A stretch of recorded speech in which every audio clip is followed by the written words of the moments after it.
বাঁধা কাটতে কাটতে বসে গেলাম। এখন কিন্তু দুপুরবেলা, তো এখন থেকে রান্না জোগাড় করতে হচ্ছে। যত তাড়াতাড়ি করবো দেখে তাড়াতাড়ি হবে, তবু তো সন্ধ্যায় টাইম পাই না।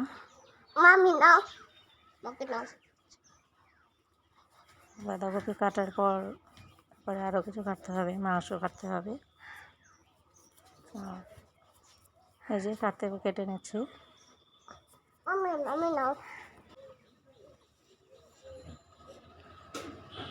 তারপরে হচ্ছে এদিকে ঘুগনি রান্না করতে হবে, চপ করতে হবে, তো অনেকটা টাইম লেগে যায়। এই জন্য আমাকে তাড়াতাড়ি জোগাড় করতে হচ্ছে, তাড়াতাড়ি রান্নায় বসবো। হলো, তো বাঁধাকপিতে দিব পেঁয়াজ, লঙ্কা, পেঁয়াজ কেটে নিলাম।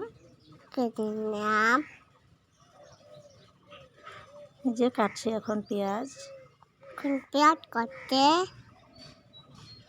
এদিকে মাংসের জন্য রসুন আর পেঁয়াজ রেডি করে রেখেছি।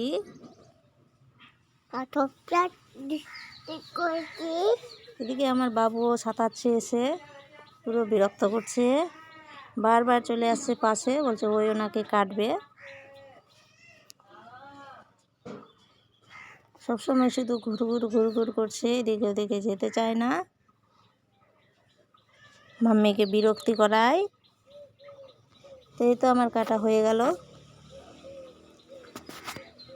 মাংসের জন্য রসুন আর পেঁয়াজ রেডি আছে।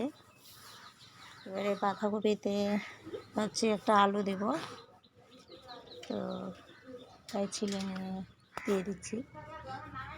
কেটে নিলাম।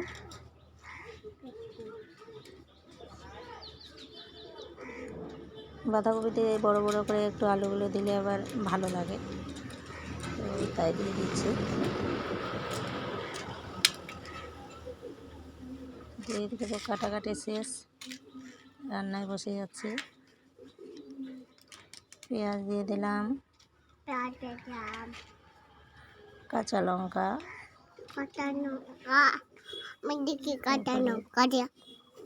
পাঁচফোড়ন দিতে হবে। তো একটু ভাজা ভাজা লাল হয়ে আসবে, তারপরে পাঁচফোড়নটা দেবো, নাহলে তো পুড়ে যায়।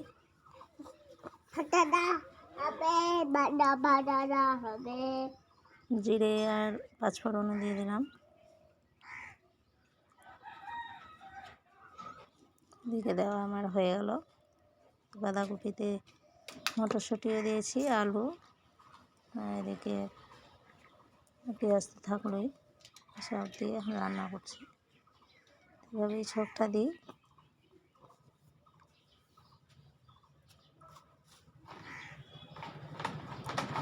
তো এটা বাঁশের ডালা, তো ঢুকে ঢুকে যেতে এসে, আর প্লাস্টিকের জিনিস ব্যবহার করতে ইচ্ছে করছে না, তবু তো করতে হচ্ছে, সুবিধা আবার।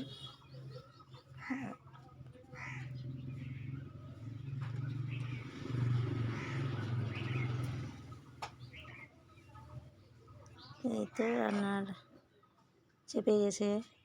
এদিকে আমি একটু ভাতও বসিয়ে দিয়েছি।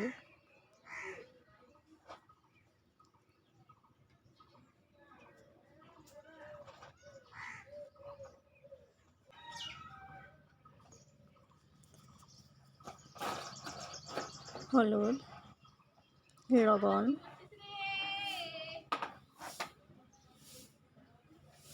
আর একটু একটু করে মশলা দিয়ে দিলাম, জিরে বাটা, আদা বাটা, হালকা হালকা করে দিয়ে দিলাম। বাঁধাকপির ভাজাতে তো প্রায় সব মশলাই লাগে একটু একটু করে, বেশি না দিলে একটু করে দিতে লাগে, তাহলে বেশি টেস্ট হয়। তখন দিয়ে দিলাম আমি সবই কিছু। তো ভাজা আমার হয়ে এসেছে। এদিকে মাংসটা রেডি করে নিচ্ছি। মাংসটা আমি গরম জল দিয়ে ধুচ্ছি আর কি, তো একবার এমনি ঠান্ডা জল দিয়ে ধুয়ে নিই, তারপর একবার গরম জল দিয়ে ধুই। গরম জল দিয়ে ধুলে কি যে বেশি পরিষ্কার মনে হয়, সেটা আমার মনে হয়। না হলে ভালো লাগে না। আমি গরম জল দিয়েই ধুই। এদিকে ধুয়ে নিচ্ছি, তারপরে প্রেসারে দেব। প্রেসারের থেকে যদিও কড়াইও রান্না ভালো, তো অল্পর জন্য তো প্রেসারে আমার ভালোই হয়। প্রেসারে দিয়ে দিচ্ছি।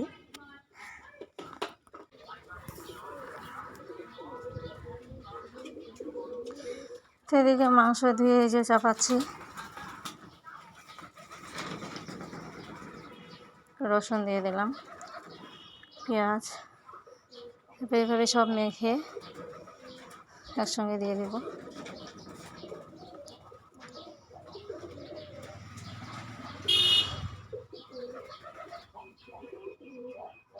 এই তো ধোয়া শেষ হয়ে গেল। রসুন আর পেঁয়াজও ধুয়ে দেওয়া হলো।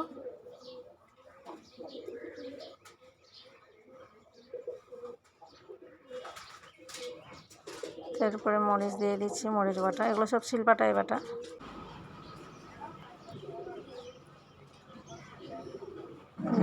জিরে আর ধনিয়া বাটা একসঙ্গে আছে, এটা দিয়ে দিলাম।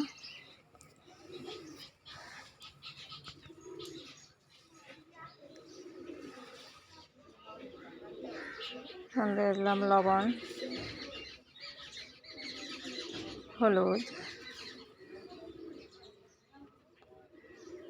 হলুদ মনে হয় আর একটু বেশি লাগবে, তাই দুবারই দিলাম। তেল দিয়ে দিচ্ছি।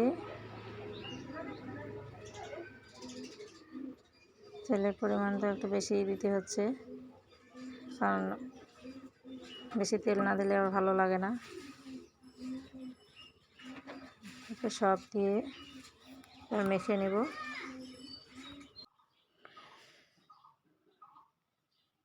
নেড়ে চেড়ে এই যে চাপিয়ে দিয়েছি, প্রায় আধা সিদ্ধ হয়ে গেছে। এখন একটু কষতে হবে, এসে কষানি চলছে।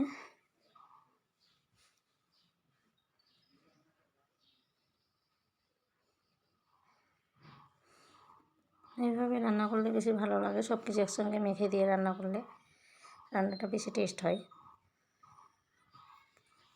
এদিকে তো আমার এই যে এটা ছিল,